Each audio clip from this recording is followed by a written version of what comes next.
Hello, hello. So today we're going to make a start on putting a cover together.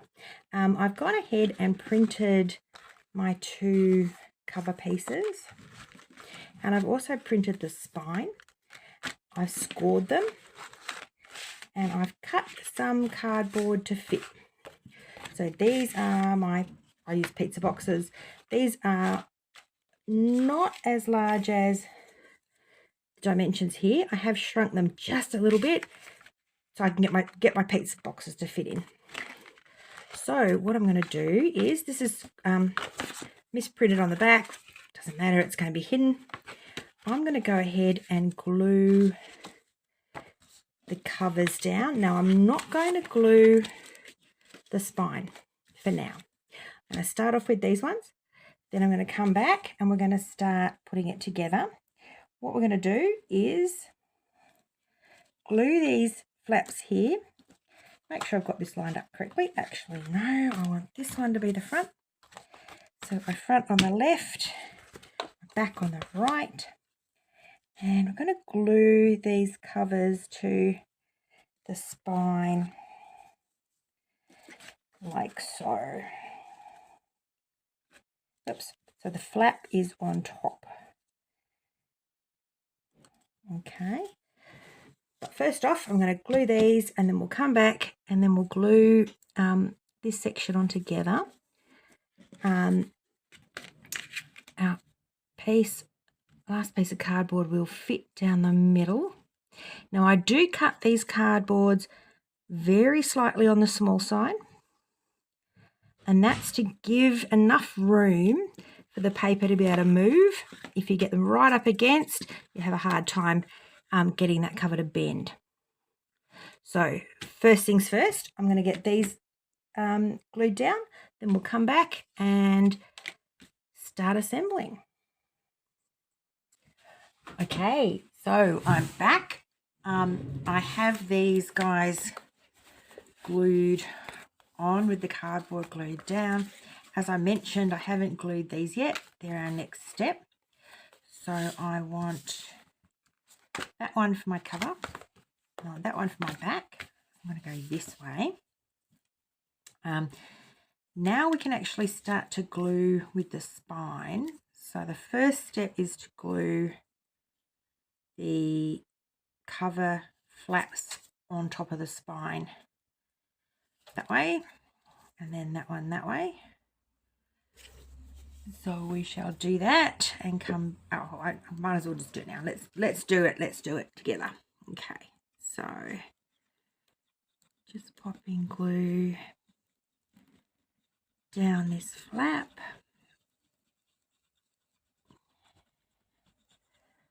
That's going on. So I've used for the this part that I printed on. That's a 200 GSM semi-gloss paper.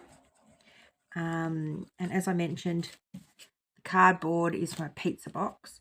I have shrunk everything very slightly so it fits the pizza box. The only other cardboard that I use without buying it, and I really don't want to buy it if I don't have to, there's no point spending money on cardboard, is my kids like their chips, but we haven't bought chips recently, so I don't have any chip cardboard.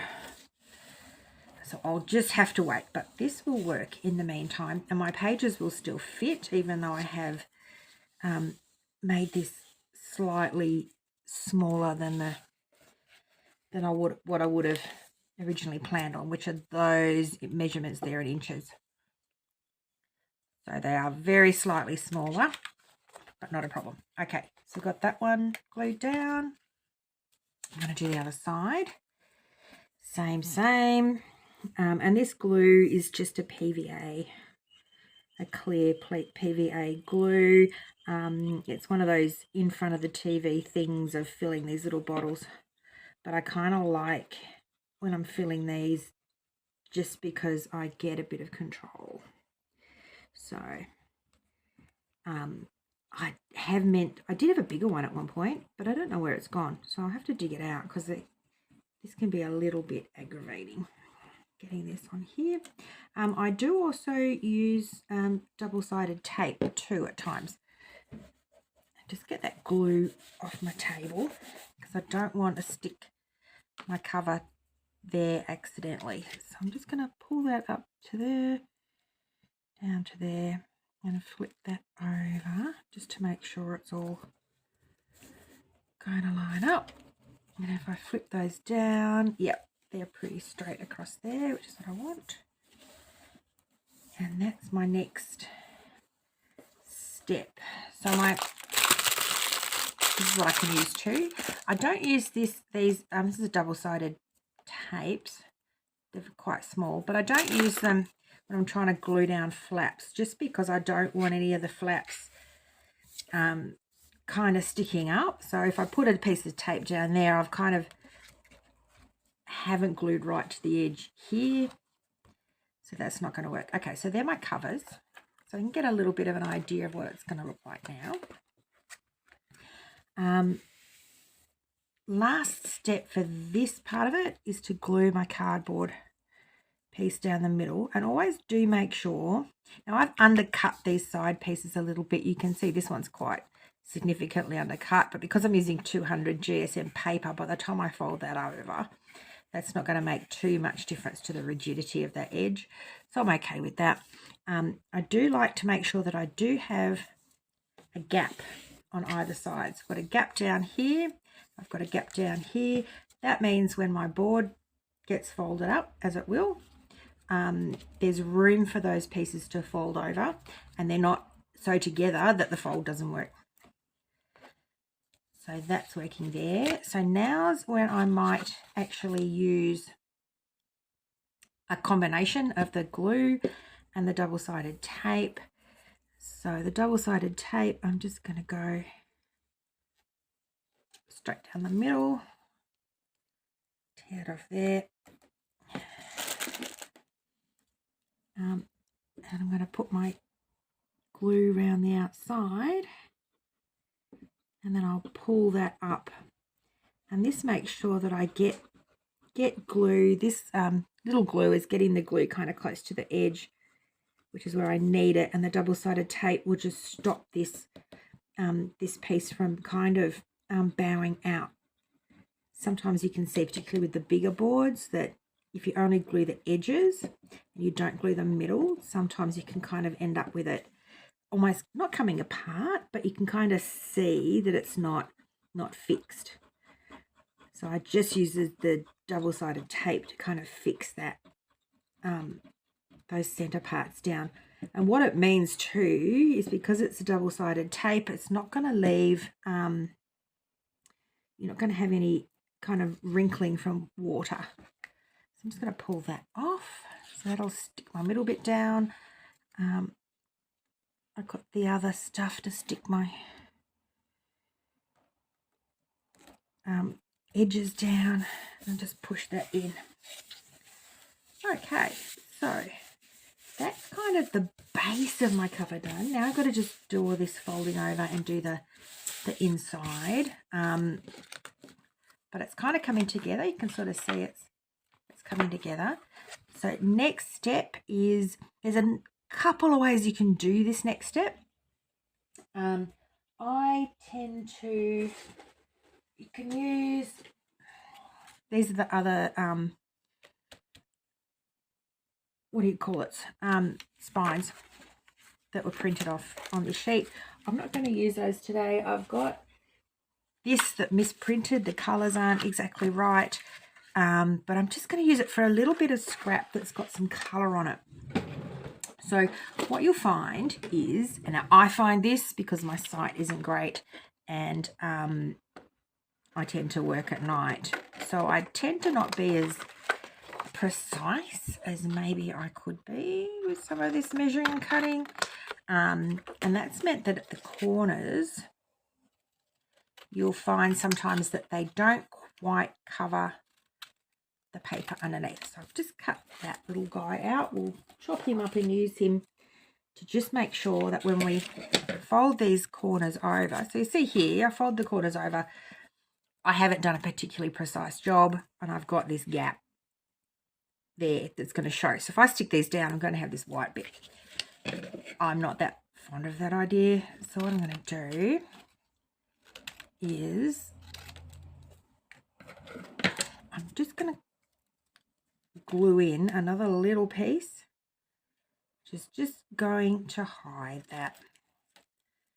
So I'm going to glue that piece there. You can see how now there's a little bit of colour. You can still see it, but it's not quite as stark as having the whiteboard.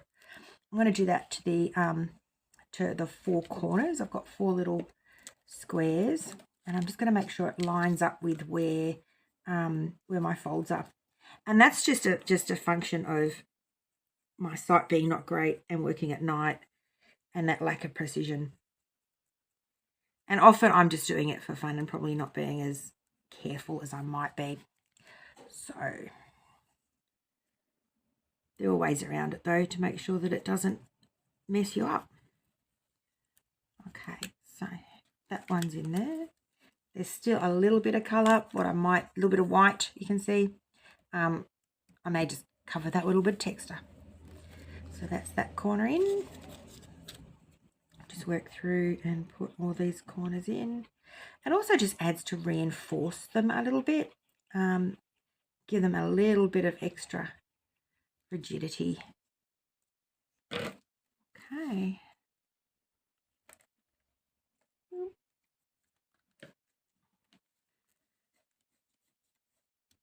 Just finishes it off nicely, I think. All right. So sometimes I use just the extra spare. I can use that. This time I had a bit of extra, so I don't need to use that. I can keep that for another cover if I want to make another one later. And I'm just going around and putting all these in.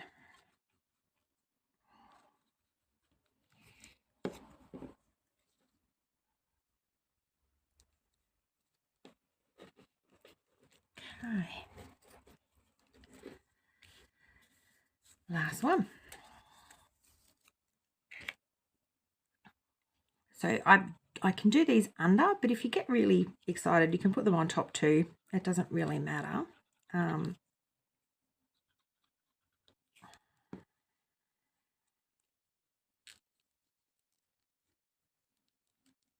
Okay.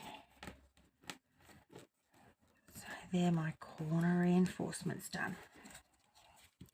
So now we need to do something a little bit similar here, because obviously once we fold all that down, we've got some gaps that are going to show through. Again, you can use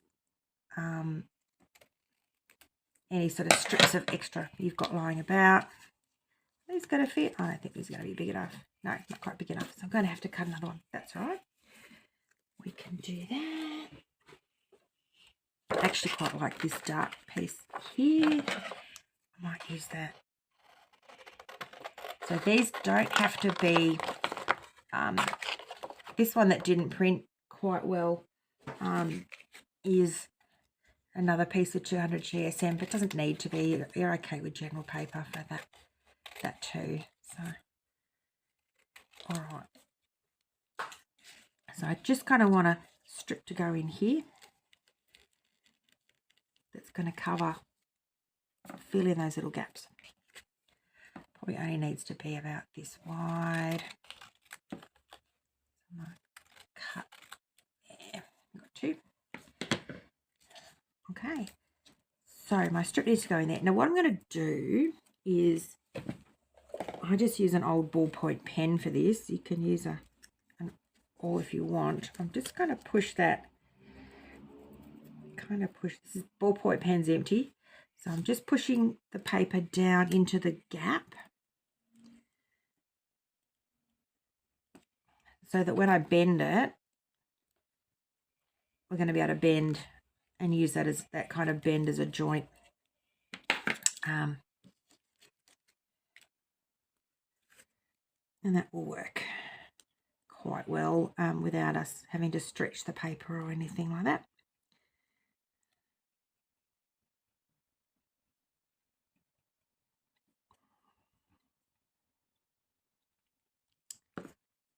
Okay, so put A little strip in there. Show everything's lined up. Give it a good push down. That's going to finish that off.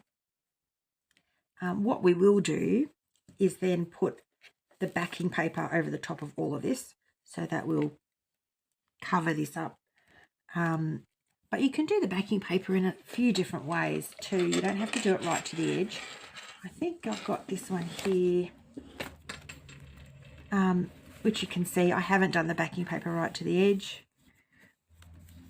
I didn't do the corner. I did that corner. Why did I do that corner? Oh, anyway, so you can see with this corner I've done underneath, and I've done underneath here, so that looks quite neat and tidy on the covers. And then that's my covers there. But you can bring this backing paper kind of right to the edge as well, which will cover all of that. I like the having a little border around. I think it just makes it a bit more kind of rustic or something. All right, so that's that one done. Let's get this one in. Once again, just using my old ballpoint, empty ballpoint, to just push it down my little gap I left. Go. Make sure that my cover's going to bend up nicely when I want to close it. If you don't do that, what will happen is you won't be able to close this easily. There won't be a kind of a joint there for it to fill into, and eventually this will kind of pop off, and that's not what we want. We want it to stay there for good. So adding a little joint is always the best way, I've found, with these covers.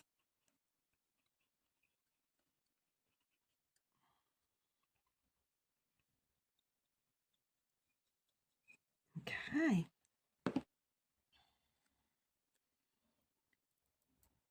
Just lining up my joints. Give it a good push down. That's all going to cover up once I fold that over. And that part's done. So we've now got our cover. I'm ready to start gluing these flaps down. I won't put you through having to watch me glue all this. I'm going to glue and come back, and then we will put our last piece on, and then that will be our cover done, ready to poke some holes through and start filling it up.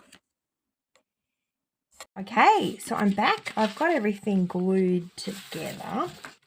So this is our cover. That's the inside so far. And that's our pretty outside. And I'm going to go like this. So we need to line this inside. I printed off the lining. As you can see, it will not completely cover it. What I'm going to do is fold it in half, cut down the middle. Got a bit of a misprint down this side too, so I'm going to probably scoot that round the other way. So let's cut this up. Now this paper is just regular copy paper.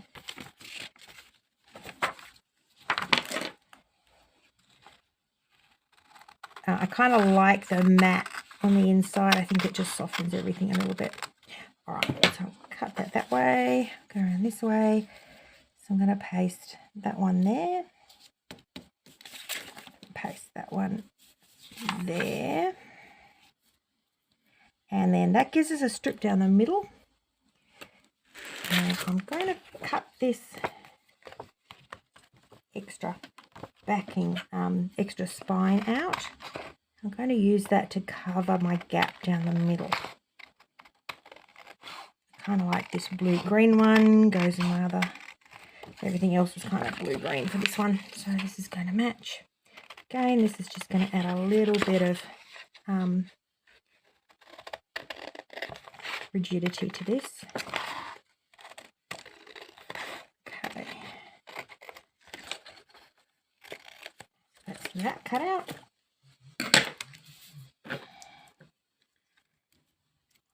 Going to go down there over the top once I get these pasted in.